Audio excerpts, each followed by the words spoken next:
episode 39 of the paper thing with me, the Broken Bottle Boy, here on Twitch.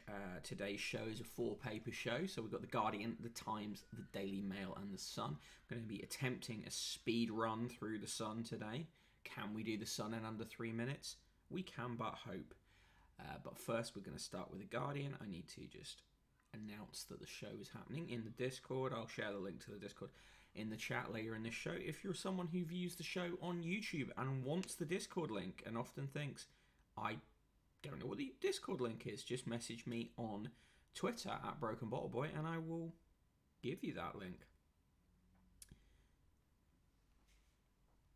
But in the meantime, let's start with the Guardian. So, front page of the Guardian goes with, at the top of the shop, Joni Mitchell's Blue at 50, various contributions in the G2 from famous names reflecting on that album, which is a stunner of a record. So James Taylor, David Crosby, Carole King, Katie Tunstall, and more. That artist that you see so often. Top of the page in the main stories, Tory MPs accused of adding fuel to culture war in education report. You're going to see this covered in all sorts of ways across the papers today. It's culture wars all the way down. Hey, Slinker Maya, how are you doing? Good to see you. Thank you for being here. You've just caught me starting the breakdown of the Guardian, Sun, Times, and Daily Mail still to come. Hey, KJ of 2. Hello, how are you? Thanks for sharing a link on Twitter yesterday. That was good newsletter link. Okay, elsewhere, the excellent Siren Kale, arguably one of the best journalists working in broadsheets at the moment, has a story following up from her previous stories around Noel Clarke and others. TV firm protected executive after sexual assault. Horrific story, but a good solid piece of reporting. Yes, you're right, KJ. The education report is very interesting. Awful piece of work. Uncritical support for Siren Kale. Agreed. And elsewhere, we've got Brexit blow for British television as EU cuts airtime. And the main picture is a woman at Stonehenge enjoying the solstice. Inside the paper on page 2, Tories accused of fueling culture war with school report. That continues on. Kim Johnson, who was on the committee but has written her own report and rejects the report pushed out by the Robert Halfon led committee, says the inquiry is cherry-picked data. I think they're trying to create a bit of a culture war. No surprise. Yes, Siren Kale, the other SK the Crusader, indeed. Thanks, Mark. On page 3, Tokyo 2020 will allow up to 10,000 fans at venues. I don't think that's going down very well with the actual population of Tokyo. On the bottom of page 3, The Guardian covers the story that Laurel Hubbard will be the first trans athlete at the Olympics. 43-year-old weightlifter will be the 4th oldest weightlifter in Olympics and is regarded as a genuine medal contender in the women's super heavyweight 87 kilogram plus category. Of course, they take the line. Her inclusion has been welcomed by trans groups, not just trans groups, others. I welcome it. Has also been questioned by those who believe she has unfair advantages in strength and power, having gone through male puberty before transitioning in 2012. Speaking after her selection was announced, Hubbard, who won silver at the 2017 Women's World Championship, says she's delighted to make the Olympics after recovering from a serious arm injury at the 2018 Commonwealth Games. Grateful and humbled by the kindness and support that many have given to me by so many New Zealanders. When I broke my arm at the Commonwealth Games 3 years ago, I was advised that my sporting career had likely reached its end, but your support, your encouragement, and your affection has carried me through the darkness.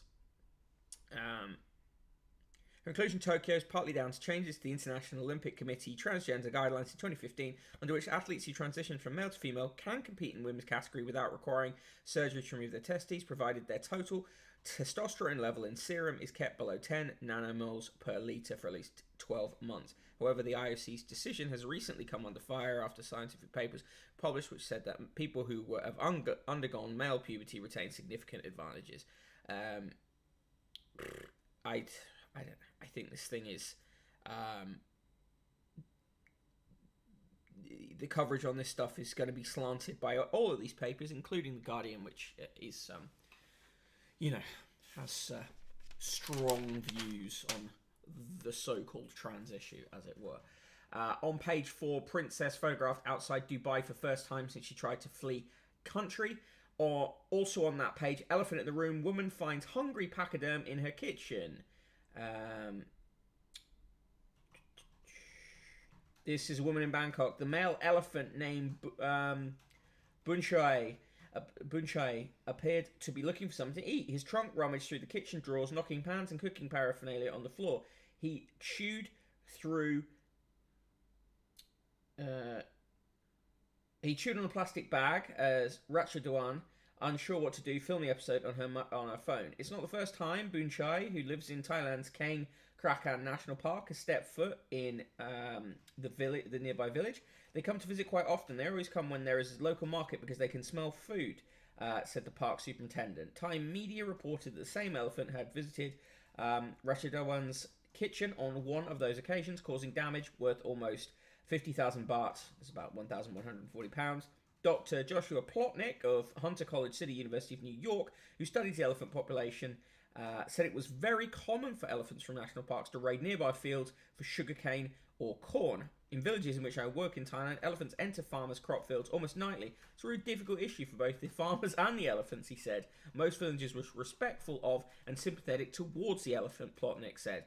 They are frustrated that this is happening and really want to find solutions to stop it, but they don't usually blame the elephants. Good. Anyway, it's a great picture. I love the elephant. Look at this elephant is fantastic.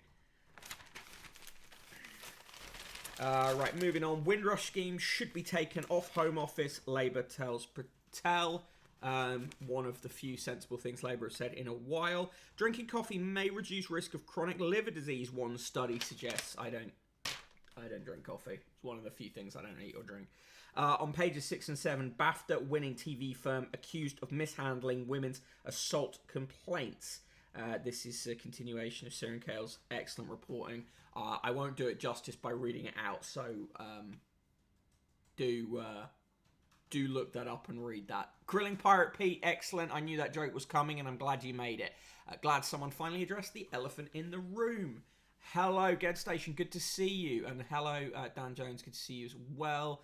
Dan Jones 3142 says, hate to say it, but Kim Johnson's one of the few good Labour MPs, been very good for Liverpool. She does seem pretty solid.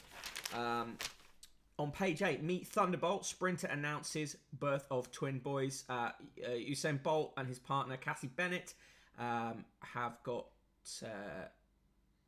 twin baby boys called Olympia Lightning. No, sorry, their daughter's called Olympia Lightning. The new boys are called Thunderbolt and Saint Leo Bolt. Nice.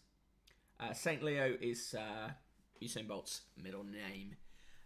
On page 9, Brussels cut number of UK shows on European TV. We've covered that, yeah, I love the pun that the kid is Thunderbolt. I mean, it's wicked. John Crace is awful. Can't be bothered to deal with his sketch. They cover the alleged battles between Sunak and Johnson over the budget. Protest curbs in new police bill breach human rights, MPs warn. Yep, we've been saying this for ages. The police crime sentencing in courts bill is a dangerous, incredibly dangerous authoritarian piece of legislation. And what did the Labour Party do about it? At best abstained, and at worst voted for it. Hello, Jujo1, good to see you. Hello, Yuan. Hello, Strang. This is a lovely turnout today. Liverpool's waterfront should lose heritage status according to UNESCO. UNESCO has recommended that Liverpool's waterfront be removed from the list of World Heritage Sites. UN Heritage Organisation will vote at its conferences next month whether to delist the port, which was only granted World Heritage status in 2004. UNESCO has been warning the city about its waterfront development since 2017. It specifically referred to the Liverpool Waters development, which Liverpool Council did not allow UNESCO a chance to advise on. Liverpool's representatives have clashed with the organisation over the need to balance economic development with the preservation of the historic appearance of the docks. The report released yesterday stated that UNESCO had given the UK consistent advice for the last 9 years, and it had not complied. Steve Rowland, the Metro Mayor for Liverpool City Region, said Liverpool should not be faced with a binary choice between maintaining heritage status or regenerating left behind communities. Joanne Anderson, Liverpool's Mayor, said, "We will be asking the committee to defer and review our case over the next 12 months. Government spokesman said, "We are disappointed."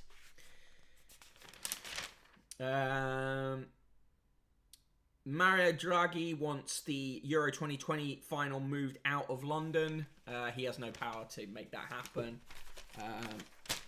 Yes, and good work and protesting it, Slanka.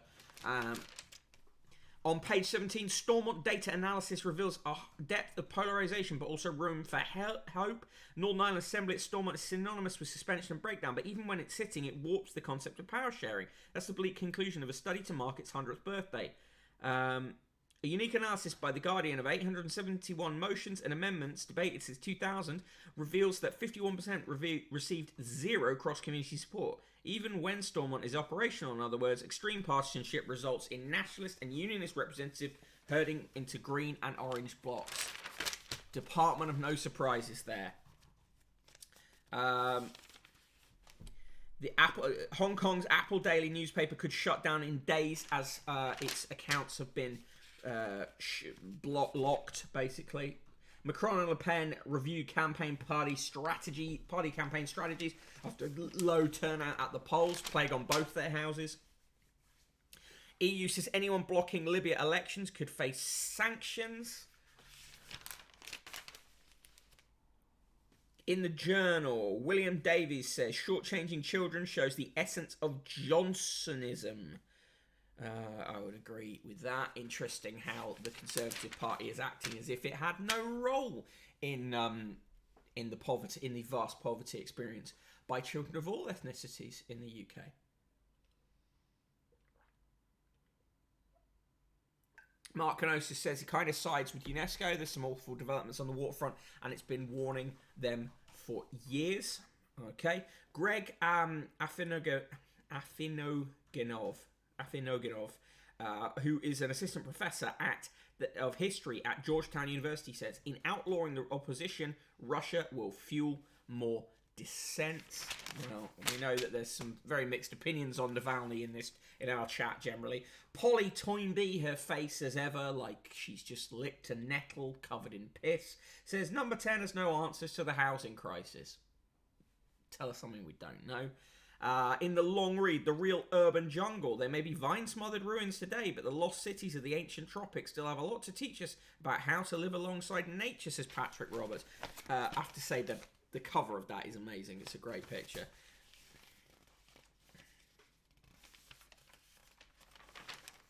In the G2, as I mentioned, they've got various people talking about the peerless Joni Mitchell record, Blue. And various other things. Misha Barton, the former star of the OC, talks about being typecast and her victory against revenge porn. There's a pull-out about respiratory health. Yeah, various people talk about their favourite tracks off Blue. Carole King says her favourite song on the record is Blue, as does Guy Garvey. James Taylor plumps for California, as does Gary Kemp. Green Gartside talks about This Flight Tonight. Gregory Porter, Graham Nash write about The River. David Crosby, another of her exes, talks about A Case of You. and says, picking a song from the album is like choosing between your children. Can you imagine a better song than A Case of You? She's so brilliant as a songwriter, it crushed me, but she gives all of us something to strive for. Jimmy Webb, himself an incredible songwriter, also talks about A Case of You, and says, lyrically, she was really pushing the envelope in terms of confessional songwriter. She's saying that her love for someone is in her blood like holy wine, but even as she swept away, she's going to survive. Lyrics were deeply personal revelations, shocking sometimes. She changed how people wrote songs. And Holly McVie talks about the last time I saw Richard. The reprise albums, so remastered versions of Song to a Seagull, Clouds, Ladies of the Canyon, and Blue is coming out on 25th of June via Rhino in a 4 LP set or as 4 CDs, and of course as digital versions. Mark Kenosis, it's eminently possible to argue that Blue is not the best Joni Mitchell record, but it is a brilliant record nonetheless. It's just that her catalogue has a hell of a lot of good records in it. Hey, Tara writes, good to see you. I also thought the Adichie piece was very good. Moving on. Stuart Jeffries reviews the return of Rick and Morty, the first episode of season 5. He doesn't have any it's a really annoying review because it's littered with mistakes, and it sort of writes about it like it's like a guy who's never seen this show that's got into its 5th season writing about it, and also completely ignoring the highly toxic fan community around that and stuff. Grilling Pirate Pete says, I like that more and more artists are going straight digital by bypassing musical companies' abusive contract. For Roger's face, to be honest, you need a high IQ to understand Rick and Morty. Yeah, I know, as if. In the letters page, quite a lot of, as much reactionary shit as you'd find in other papers, to be honest, including some mad stuff about litter. If you hear clanking, it's person in the room preparing her lunch. Who put your saucepan in the cupboard? Just out of the way while I was doing the sides. Oh, okay. Why? That's like planking. Oh, okay. I failed. I didn't even realise that I'd failed at. Incredible scenes. Corrections and clarifications. They misspelled Mark Warner's name, and they misspelled the name of Saqib Mahmood, the Sussex cricketer. They've corrected both of those. Do you hear boiling? Yes, I think some tea's being made. Will that be accurate? And tea and a poached egg is being made. Is someone in the room also running a dishwasher? No, it's literally just the kettle. It's just literally just the kettle. Yeah. I have a good microphone, and there you go. In the obituaries, Damaris Heyman, actor who was a reliable foil to stars of big and small screen comedy. She was born Damaris Ann Kennedy Heyman in 1929.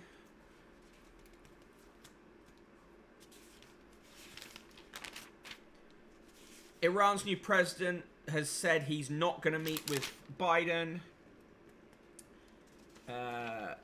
There's quite a good article about female footballers in France who wear the hijab and are defying a ban on it in the incredibly reactionary nation of France.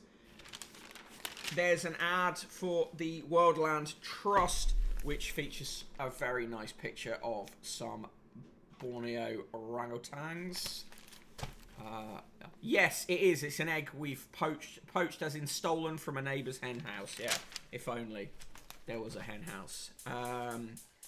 In the sport, Jonathan Liu writes, Messi remains Argentina's best hope of glory, even in his twilight. Hamilton and Mercedes expect Red Bull to press home their advantage, writes Giles Richards. Justin McMurray says, why I'm hooked on Kieran, the simple race with a complex past. One of the Olympics' most popular and thrilling cycle races has surprising origins rooted in post-war Japan. There's a good picture of Army Sergeant Carrie Roberts, who is set to make her first appearance for England since 2015 after being named in the 19 for Friday's Rugby League International with Wales. And on the back page, home discomfort, England and Scotland, plans in chaos after Gilmour positive. City open the bidding for Kane at £100 million. So that is The Guardian. Give me your scores. For me, G2, actually fairly decent. Some good articles in there. A couple of decent articles around the place. I probably rate it a 1, maybe a 2 for that. So, not in the negative figures, but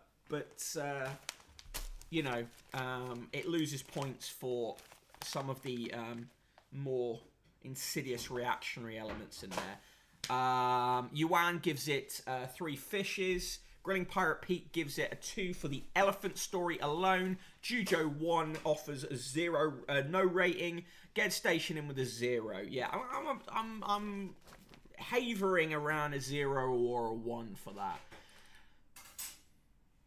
Mark Kenosis gives it 3 for the Tropical Cities and for the Joni Mitchell piece. Yeah. Slinkermeyer gives it 2 extra points for Good Animals.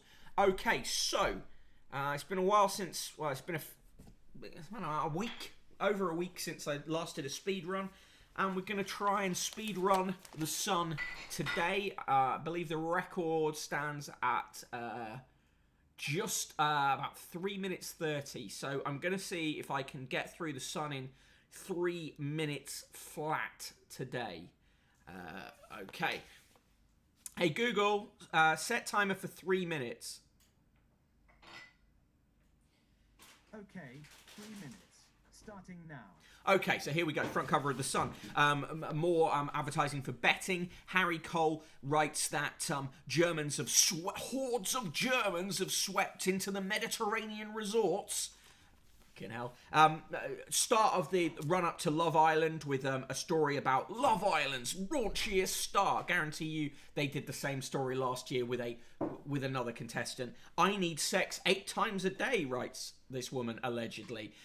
Front page of main story, of course, is Scott to be joking. It's Mason Mount and Ben Chilwell being ruled out of tonight's game after hugging Billy Gilmour, who was subsequently tested positive for coronavirus. On page 3, that isn't page 3, but is page 3, picture of Roxy Horner in her pants. On pages 4 and 5, Wembley, last minute deal to keep final VIP swerve isolation rules. And then there is a big the Wonder Bra ad that featured Eva Herzegovina has been put up there again. It was first out during Euro 96. Adrian Charles says, don't get down, we can do it. Adrian Charles' his brain is basically a pickled egg. On page 7, Harry and Eugenie are going to both be staying at Frogmore Cottage when he comes back to reveal a statue of his mother. Oi, hands off our sunbeds is the really xenophobic anti-German shit about, you know, holidays. On page, very sad news. James Michael Tyler, who played Gunther in Friends, has stage 4 cancer. Mamma Mia star Dominic Cooper has had his 5th car stolen. On pages 12 and 13, thank God Raunchy Show hasn't gone woke. Last week, Calvin McKenzie was claiming The Sun never uses the word woke, but it is there in that story about Love Island. Clemmy Moody is writing about how she hates Dominic Cummings and she's been cancelled. She hasn't been cancelled. On page 17, Croc Brit, leave them alone.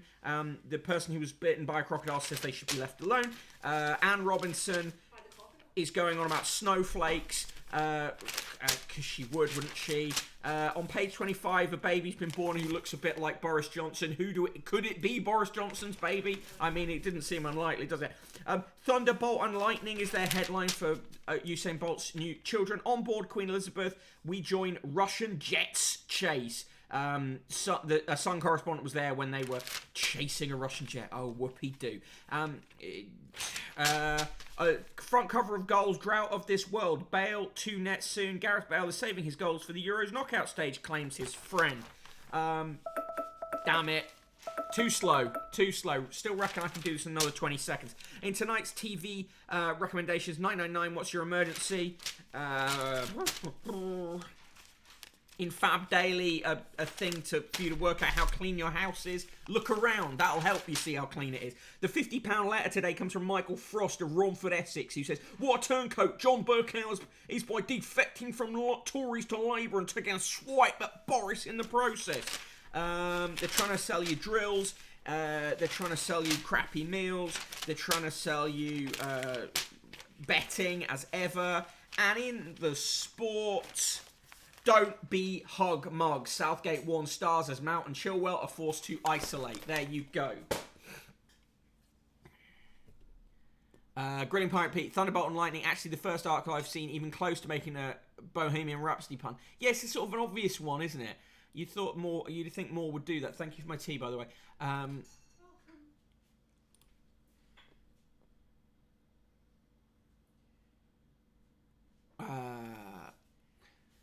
Mark Canosis says he loves the Scots using bio-warfare. Farage's face says Adrian Charles eating a big dinner of bangers and mash and watching the football with a big stupid smile on his face.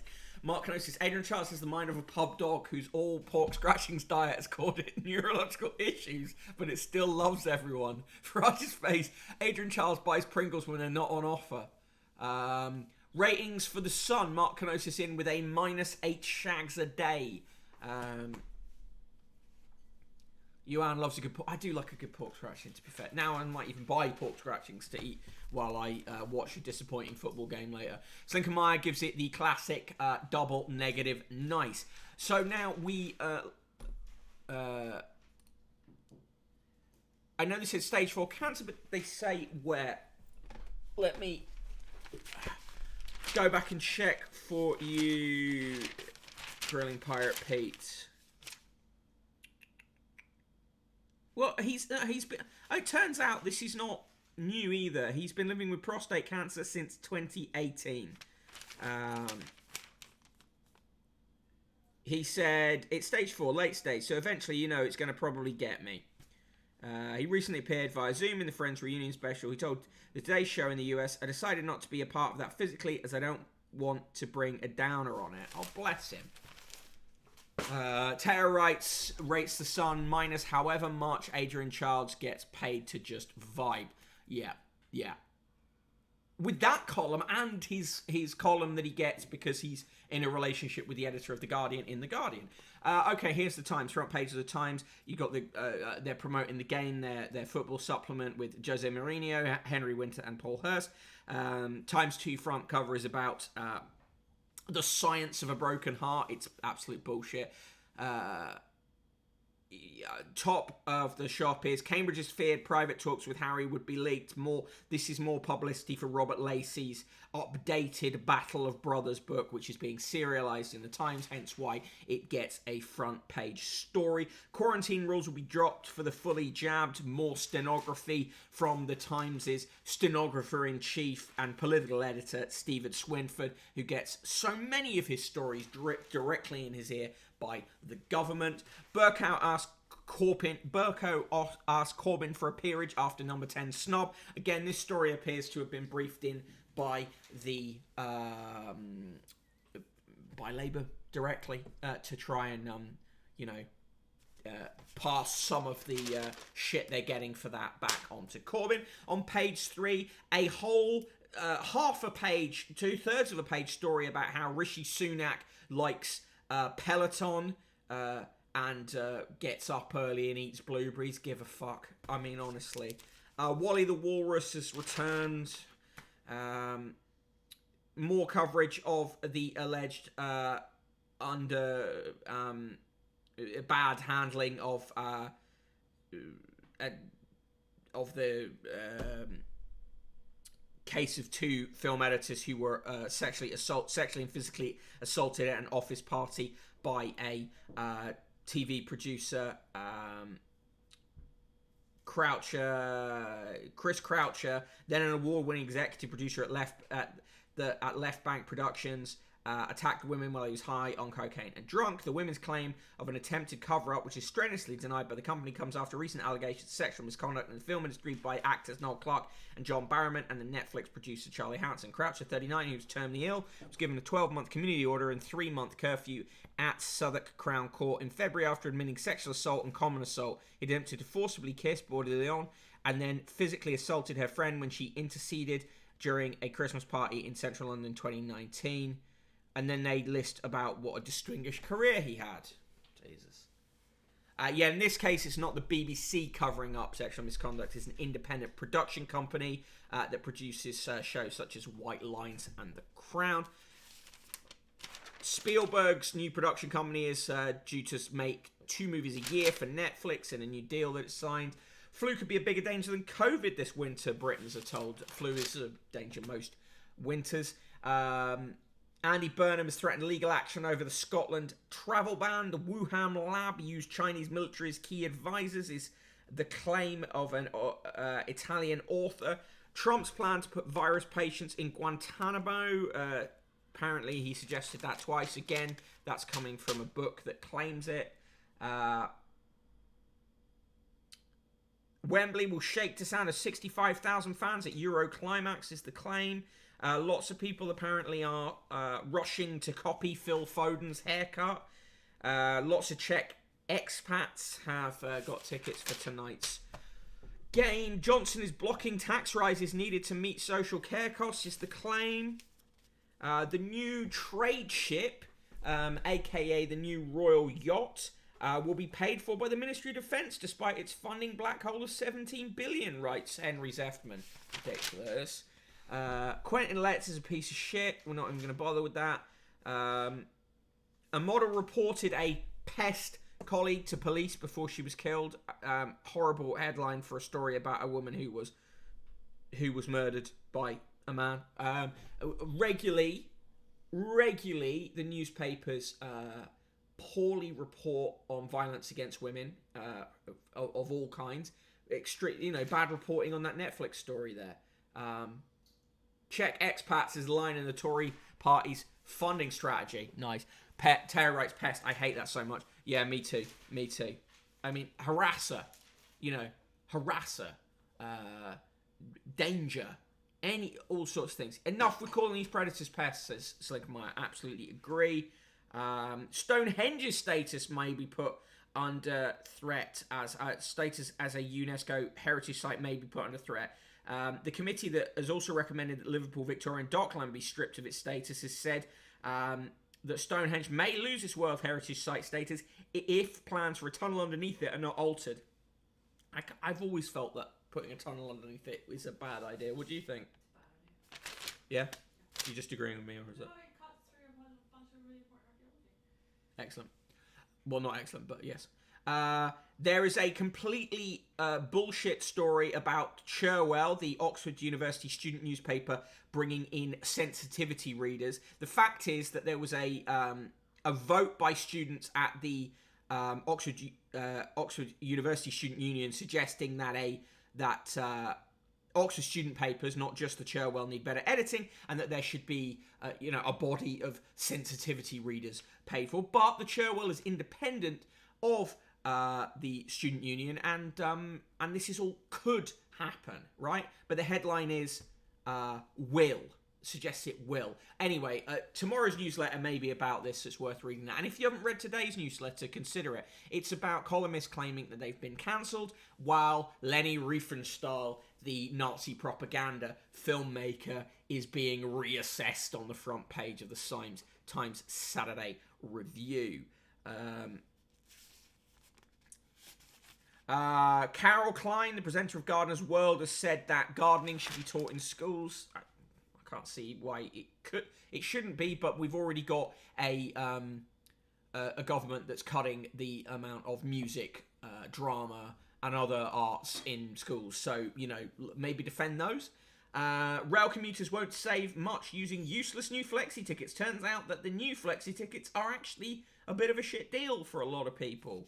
A mystery vandal has drilled holes and injected herbicide into a row of trees overlooking Cornish Harbour in an attempt to give their property a sea view, conservationists believe. Jesus, horrific.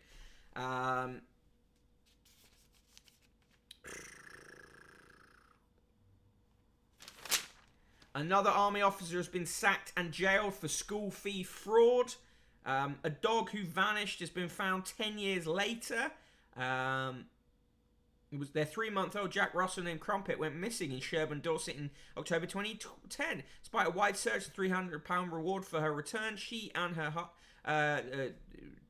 Sarah Coville and her husband Mike and their daughters Tallulah, who was 8 at the time, and Electra, then 7, gave up all hope. But this month, a vet rang to say that Crumpet had been found on a golf course just a few miles from her home. So, Crumpet's big adventure coming up. School fee fraud sounds like a cool crime, says Mark Canosis.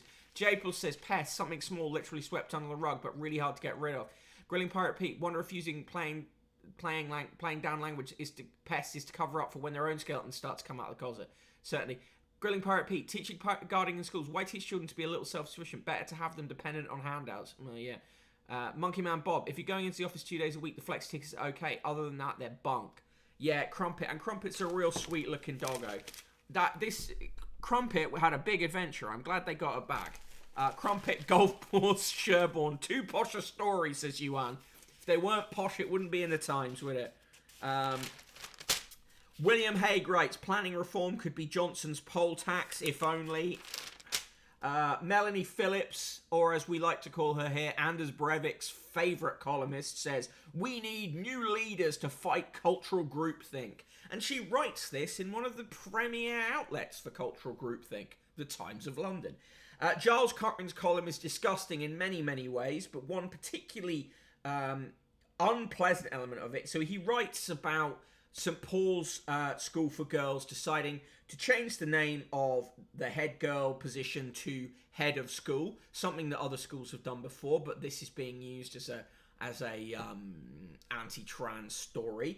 He writes about that, and he says but here is the most disgusting paragraph, and I warn you, this will, if you have or are eating your lunch, will put you off your lunch. He says, in time, no doubt, the young multi-gendered people of SPGS will insist on removing the word girl from the name of the school itself, which will be absolutely spiffing for everyone, if a little confusing for prospective parents who won't know whether they are supposed to send their children to it or to other famous St Paul's St Paul's School just over the river in Barnes that's traditionally made the possession of a tiny, hairless Willie a principal condition of entry. So there we have Giles Cochran writing about children's genitals in the paper, because he is a truly sinister man. And do not forget, this is the man who wrote a weirdly sexualizing column about his own daughter and going on holiday with her. The other thing I'd say about this as well is that there are other schools in the area of St Paul's Girls' School who've removed the name girls from girls or boys from their title, either because they've gone co-educational or just that they choose to take the name out. So, take the word girls out of the title. And it really has nothing to do with the so-called trans debate, really. But it's being dragged into that. Sean O'Neill says, abuse of British courts is killing free speech. A new wave of libel tourism designed to silence journalists and authors requires urgent action from ministers. Well, libel laws in this country are a mess, but also very interesting that the Murdoch papers are writing about this as they continue to hemorrhage money in phone hacking cases. Mark Canosis, I mean, to be honest, I would use the phrase tiny hairless Willie, but it would be in reference to Tim Farron. Tan Jones says, at least his daughter's not in this column, that's personal progress. Yep, no one's being silenced. Farage's face. Still amazing Corin has a job after he publicly threatened to stab Michael White. Yes, and also there was that time where a neighbour's child was playing drums, and he wrote on Twitter he didn't know whether to kill or fuck the child. Kill, burn, or fuck the child, and then suggested he might do all three. But that was fine. There was no comeback. The Times were happy with that and allowed that to continue. Anyway, Times 2 is... I can't be bothered to engage with that today. Today's birthdays. Dame Esther Ranson is 81. Hugh Annesley, QPM, Chief Constable of the Royal Ulster Constabulary until 1996, is 82. Peter Asher, the musician, Peter and Gordon, and also a producer, is 77. Neil Austin, the stage lighting designer for Harry Potter and the Cursed Child, is 49. Chris Blackwell, the founder of Island Records, is 84. Vice Admiral Keith Blunt, commander of NATO's Allied Maritime Command, is 55. George Brandeis, the High Commissioner for Australia to the UK, is 64. Erin Brockovich Ellis, the environmental activist, is 61. Dan Brown, boo, is 57. Bobby Gillespie, boo, is 59. Ron Haslam, the motorcycle road racer, is 65. Dustin Johnson, the golfer, world number 1, is 37. Bruce Kent, the nuclear disarmament campaigner, is 92. Cyndi Lauper, the singer, is 68. Sir Brian Levison is 72. Anna Mallet, Vice President, Production Management at Netflix, is 47. Tom Morris, Theatre Director, Artistic Director of the Bristol Old Vic, is 57. Gerard Moreau, the pioneer in electrical engineering and lasers and Nobel Prize in Physics winner in 2018, is 77. Humphrey Ocean, the painter, known for his portrait of Philip Larkin, is 70. Anna Pasternak, the writer, the American Duchess, the real Wallis Simpson, is 54. John Penrose, Conservative MP for Weston-super-Mare, is 57. Libor Pasek, the conductor, is 88. Arabella Pollen, the fashion designer and writer, is 60. Prunella Scales is 89. Jimmy Somerville is 60. Alistair Stewart is 69. Nice. Meryl Streep, actress, is 72. Lindsay Wagner, the actress known for The Bionic Woman, amongst other things, is 72. Lord John Wakeham, chairman of the Press Complaints Commission until 2002, is 89. Sir Stephen Whaley Cohen, the chairman of RADA, is 75. Wilf Walsh, the chairman of Nestware Holdings, which includes Carpetright, is 59. And Elizabeth Warren, the US senator, is 72. On this day in 1940, a French delegation signed an armistice imposed by Germany in the same location used to end the First World War. And the quote of the day goes to Martin Luther King, civil rights activist, in a speech at the Washington National Cathedral in 1968. Ultimately, a genuine leader is not a searcher for consensus, but a molder of consensus.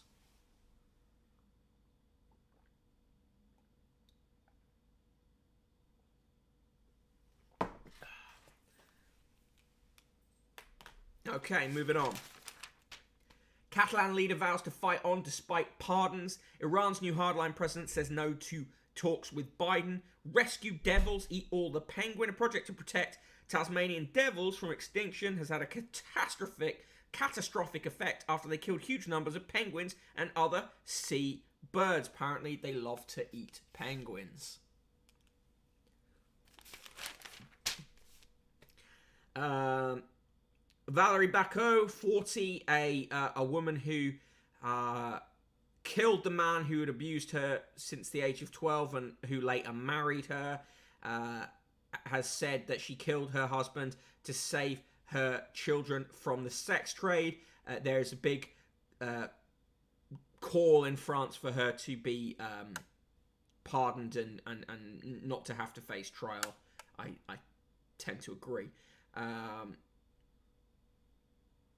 The family of the Belgian Rambo, Corporal Jurgen Koenigs, who was found in a Flemish forest on Sunday after a 35-day manhunt and national terror alert, have said he would never have given up. Jesus. Soho House is set to float on the New York Stock Exchange. Allegedly, a drug addict, a guy who was addicted to drugs for 15 years, has been cured of his addiction by having electrodes inserted in his brain, and there's a battery implanted in him. I don't know about this. I find that maybe a somewhat worrying development. Call of Duty's maker wins battle over Chief's pay. The American video games developer behind World of Warcraft and Call of Duty has won a vote over its chief executive's $155 million pay package. It was controversially delayed Activision Blizzard said that investors had been able to thoroughly review the facts in the additional time it had provided before closing the vote. Company's decision to postpone the poll by a week, which it claimed was necessary and appropriate to name shareholders to consider its perspective, unleashed a wave of criticism from activists and analysts. In the event, its executive compensation stance attracted the support of 54% of votes. Such say-on-pay ballots are not binding, but defeats raise embarrassing questions around support for the company's leadership. Activision's worth $71 billion, sorry. And is also behind stuff like Candy Crush and Crash Bandicoot.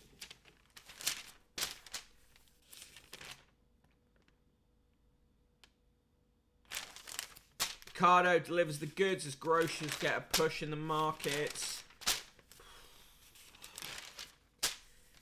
In the obituaries, Janet Malcolm, the legendary New Yorker journalist and biographer who wrote in intellectual acid and had a knack for dropping bombshells on her own profession, has died. She was 86. She died of lung cancer. In 1939, her parents obtained an exit visa from Germany by bribing a Gestapo officer. She had a pretty interesting life. Elsewhere in the obits, Kirkland Lang, maverick British boxer who caused a sensation by beating Robert Duran in 1982, but whose career was derailed by addiction. He's died at the very sadly young age of 66. And Vladimir Shatilov, the cosmonaut honored as hero of the Soviet Union after carrying out the first docking in orbit of two manned spacecraft. He has died aged 93.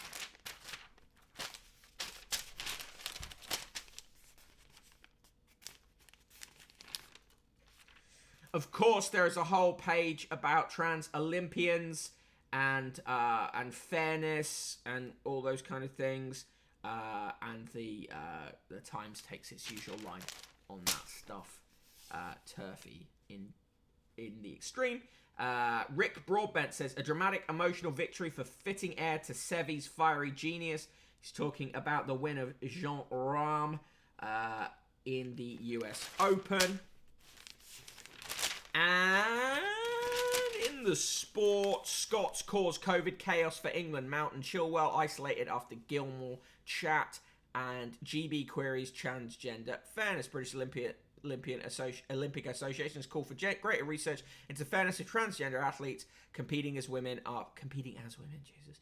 After the weightlifter Laurel Hubble was named in the New Zealand team for the games in Tokyo.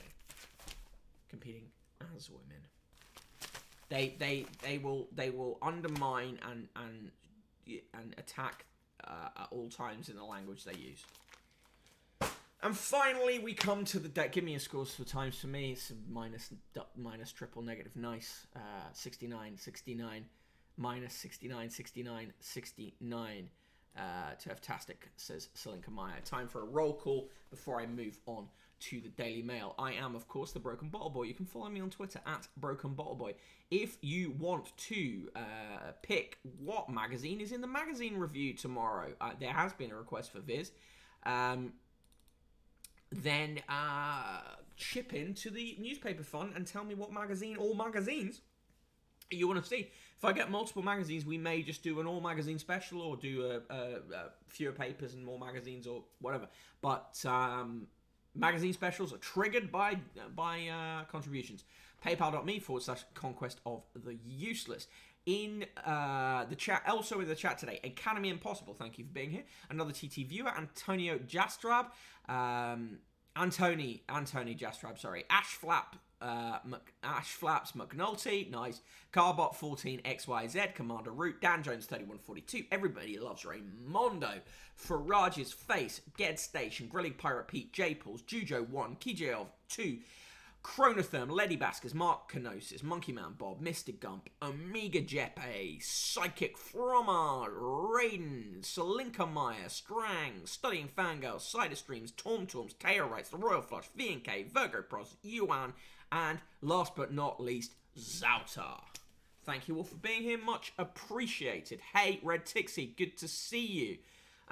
You have arrived just in time for the final paper of the day, which is the Daily Mail. But of course, do not forget, if you've come in late to the show's always available to rewatch on Twitch, on video on demand, and it goes up on YouTube at the end of every day as well. So, and do check it out on YouTube. I need to get those views up. I'm not very good at promoting them. Japles, some vague negative feeling for the Times. It doesn't deserve specifics. Fair dues. Right, here we go. It's the Daily Mail. Front page of the Daily Mail. I'm in love with Farmer Clarkson, writes Rachel Johnson. Jesus Christ. Hey, Polly1787, very good to see you.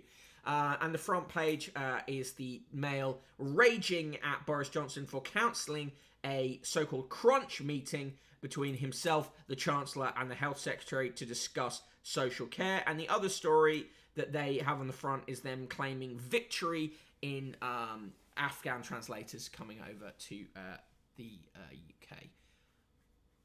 Oh, Polly, you never need to apologise for poor attendance. And as I was just saying, if you ever want to catch up on the show, it's all going up on the YouTube channel every day.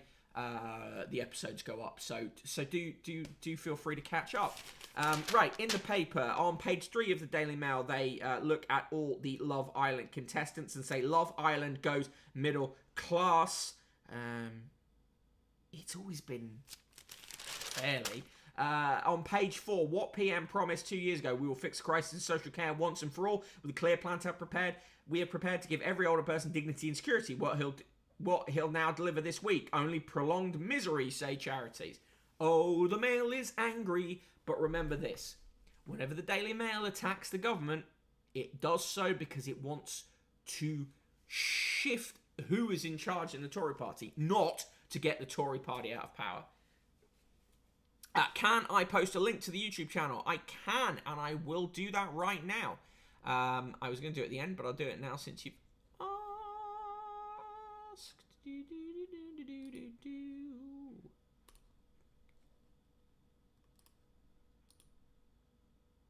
Boop. There you go. There's a link to the channel. On page 5, England COVID chaos. 2 stars forced to isolate after contact with Scotland player who tested positive, but they could still play tonight. Not now. It may have been that may have been the case when the Daily Mail went to press last night, but it's not the case now. England, according to the Athletic, just before I started the show, those players are not playing. Slinker feels a bit like they only care about social care for the elderly. Funny that, yeah, isn't it just? On pages 6 and 7, Operation Salvation. Finally, today, ex-military translators are flown to a new life in the UK. Of course, Daily Mail tries to take credit for that. Felicity Kendall's been seen putting her leg up and on a bar, and they talk about how flexible she is. Did Meghan Carter royal visit short over snub by UN? I'm going to say no. PM travel pain till next year. They're very angry about that. Return of the jab passport could keep pubs open. Brendan Wren, Professor of Vaccinology at the London School of Hygiene and Tropical Medicine, says that the full-on lock should happen on July 5th. On page 15, more on that murder of Caroline Crouch by her husband in Greece. Horrible, horrible news. 10 reasons we mustn't let Morrisons fall to pandemic predators, writes Ruth Sunderland, as if any of us have any chance of stopping that happening. Tennis star who aced the men in a long skirt. She's still the youngest ever Wimbledon champion, and after Lottie Dodd humbled the best male player, she became an Olympic archer, sang to George V, and did 70 miles per hour down the Cresta Run. It's kind of an interesting feature. Richard Littlejohn is awful. Craig Brown is awful. They're trying to do a scare story about sun creams not protecting you the way they say they should. Nina Simone's family has claimed that Kamala Harris helped hand her estate to white people. Rihanna Simone Kelly says she and other relatives no longer own the rights to anything and receive no royalties because of the actions taken by Kamala Harris when she was Attorney General of California. Under a deal struck with Miss Harris's office, what happened? Within hours of the incendiary claims being posted online, court documents surfaced which showed the singer's daughter, Lisa Simone Kelly, was accused in 2013 of embezzling from the estate. Under a deal struck with Miss Harris's office, she was stripped of her title she was stripped of her title of administrator and agreed to give up the rights to her mother's works. Rihanna, 22, revealed the extent of the bitter row, tweeting, "Nina's granddaughter here. My family doesn't run her estate anymore. It was taken away from us and given to white people. Our family name was dragged in the media. We get no royalties, nothing. Want to hold someone accountable? Ask Kamala Harris why she came for my family." The Daily Mail frames their story about Chris Croucher, who was not properly dealt with by the production company after he assaulted 2 women, with the headline, "Victims of ex-Downton chief failed by bosses." The Daily Mail reports on Naga Munchetty talking about the traumatic experience of having her contraceptive coil fitted, with the absolutely, grotesque and gratuitous headline, "The Pain I Never Want to Endure Again" by BBC Naga. Not making it clear what that's actually about. From Top Gear to Top of the Crops, what happened when Mr. Petrolhead swapped the fast lane for farm life? Answer: he planted the seeds of a new TV triumph thanks to an even ruder psychic, a very long-suffering girlfriend, and a Lamborghini tractor even bigger than his ego. Rachel Johnson here, showing a surprising attraction for dickheads, given that her father and brother are massive dickheads. Wife shot abusive husband and buried him in the woods with help of children is the way the Daily Mail covers the Valerie Bacot story, because, of course, they always have to sensationalize and distort stories about violence against women and situations where women fight back. Fuck the Daily Mail. On page 29, another 4-page special report on the death of Princess Diana, saying things that we already knew, but pretending that they are new. On page 13, the Daily Mail manages to make the fact that Marks and Spencer's are now selling a extended range of neutral and nude-coloured underwear that comes in 5 shades for different skin tones instead of focusing on lighter hues. They managed to link that to George Floyd, because they're just fuckers. There's more spreading of the false claim by the Education Select Committee that teaching about white privilege might be illegal. It's not. On June 22nd, 2021, on this day column brings you the Daily Mail writing on June 22nd, 1960. The secret eye of closed-circuit TV is to keep watch on prisoners in one of Britain's new jails. If the Big Brother experiment is successful, it will be extended to all cell blocks in prisons being built under a £12 million development programme.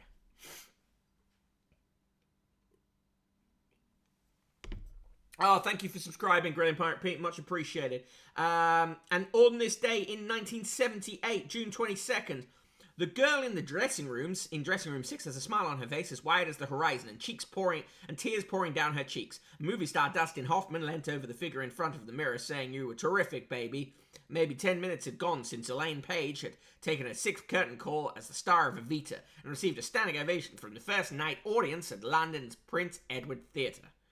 Happy birthday to Alistair Stewart, who's 69, nice, and to Meryl Streep, who is 72. Also born on this day, Amrish Puri. He was born in 1932, died in 2005. The Indian actor made his name as the archetypical Bollywood villain, was also known to Western audiences for roles in Gandhi and Indiana Jones. Also born on this day, Sir Christopher Booth, born 1924, died 2012. The gastroenterologist and medical historian from Surrey, served as president of the British Medical Association, a Royal Society of Medicine. Known for being outspoken, he said taking the doctor's pay demand to beat PM Margaret Thatcher would not, as a colleague suggested, be a red rag to a bull, but a red rag to an old cow. Rest in peace, Sir Christopher Booth. On June 22nd in 1911, George V and Queen Mary were crowned in Westminster Abbey. In 2008, Coldplay achieved their first #1 with Viva La Vida. Quote of the day comes from George Eliot, the English novelist. "Blessed is the man who, having nothing to say, abstains from giving us wordy evidence of the fact." And joke of the day is, why did the skeleton cross the road? He didn't. Sorry. Why didn't the skeleton cross the road? He didn't have the guts. Grilling Pirate Pete, wait, is it now racist to wear different colour underwear? I don't want to go back to wearing white Y-fronts. I like my comfy boxer briefs, and I don't think they even come in white. No. No, silly Pete. It's not about that. It's not about that. It's about the Daily Mail being dick.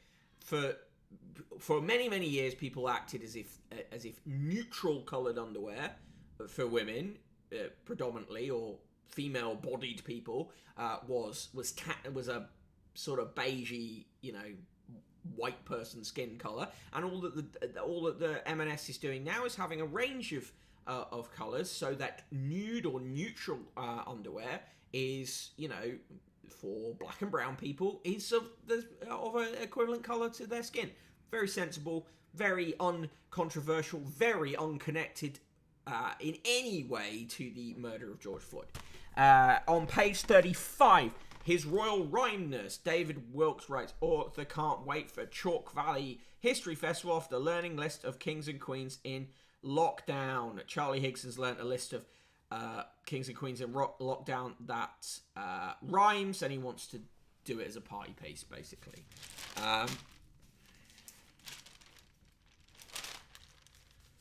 Good health. Can't be doing with good health. On the front page of the Euros verdict pull out, feed Captain Kane. England don't get crosses in. They're too slow moving the ball and have scored only once. Tonight they must feed Captain Kane. Our man Martin Keown's brilliant tactical analysis.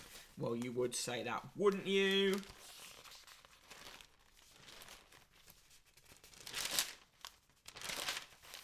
In the TV reviews, Devon Cornwall gets 3 stars and Do Black Lives Still Matter gets 3 stars. Pick of the day is Bake Off The Professionals, 8 p.m, Channel 4. Chronothem, nothing about Keown is brilliant except his ability to bore. Fact.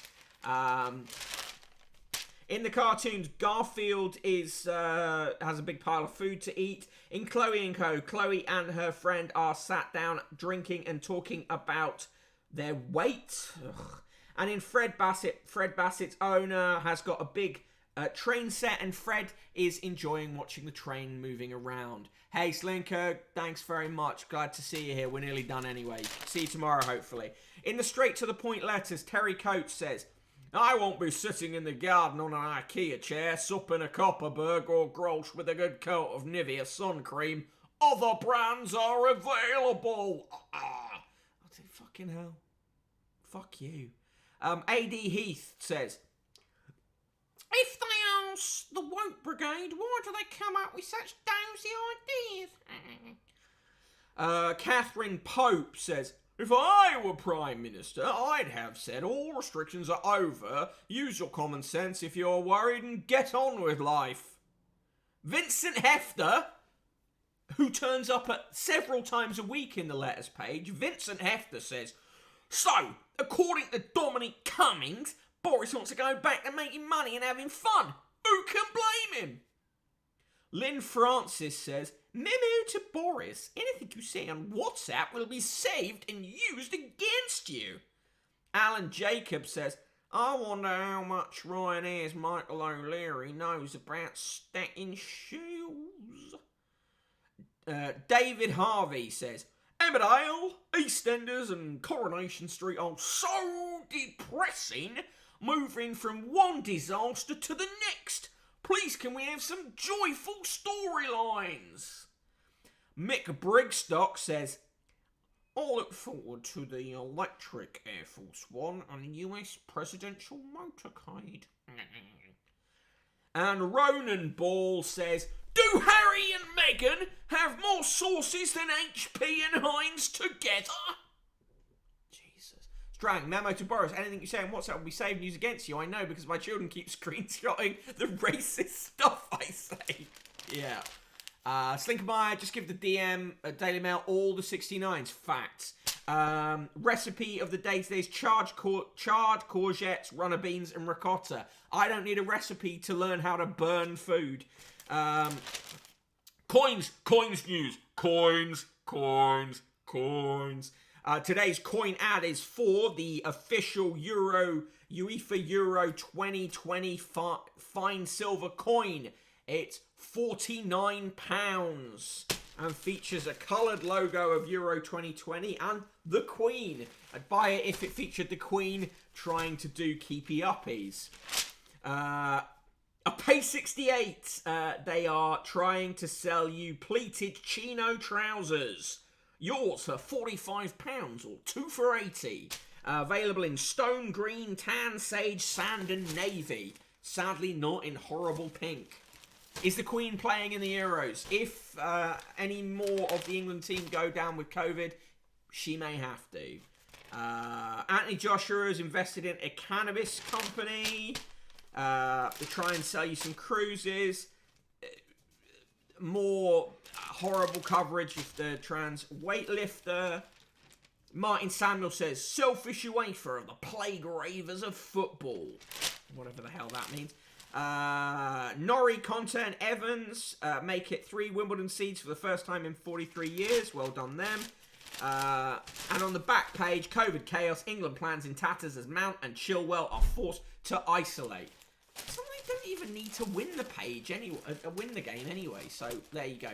Right, that was today's Daily Mail. For me, it's quadruple negative nice, minus 69, 69, 69, 69. Thank you for joining me today on what day is it? It's a Tuesday, on this Tuesday's episode of The Paper Thing. It is, post. Sky. Okay, Sky. Yes, thank you for joining me. Negative burn it, says Jeeples.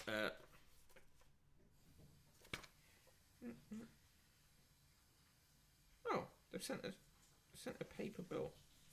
Right, okay. Why have they done that?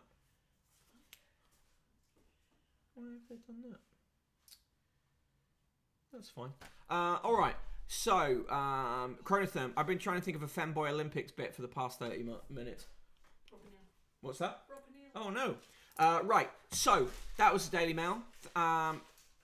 Give me your scores. Thank you very much for joining me here. It's just the usual things to finish off with. If you want to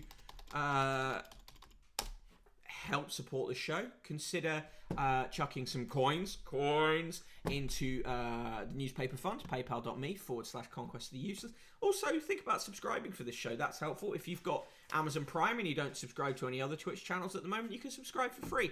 And finally, if you want to join a growing group of viewers of this show and readers of the newsletter, head to the Discord. I'm going to drop the link now. I share links to the newsletter there. We talk about other cursed news stories and stuff, and it's a good time is mostly had by all. So thank you. Thanks for joining me today, and I will see you tomorrow at 1 p.m. for another episode of The Paper Thing. Yeah. Cheers all.